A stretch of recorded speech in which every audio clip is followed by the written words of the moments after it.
wannan gayan ne zai yi mugunta mai shayin nan ya ban shayi ko ɗagawa bai yi ba wallahi sai na rama bari ka ga malam ya za ka ban shayi babu siga kaman ya babu siga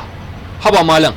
ya kawai salon ka zo ka bata min kasuwanci duk ga jama'a a nan gurin a zaune kowa ya zo ya zauna yana shan shayin nan ba wanda ya mun complain sai dai kawai kai ka zo ka ce mun wani shayi na ba siga sai dai in wata manufar ka zo da ita kawai ka fito ka gaya mun abin da ka zo da shi ni ba wata manufa da na zo da ita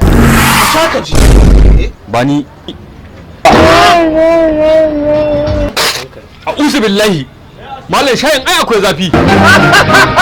damun mugunta ka haɗa mu don haka ina so in gaya maka duk mutumin da ya zo sayen shayi ka gaya mar da zafi ko kuma ka ɗaga mashi 1-1 kenan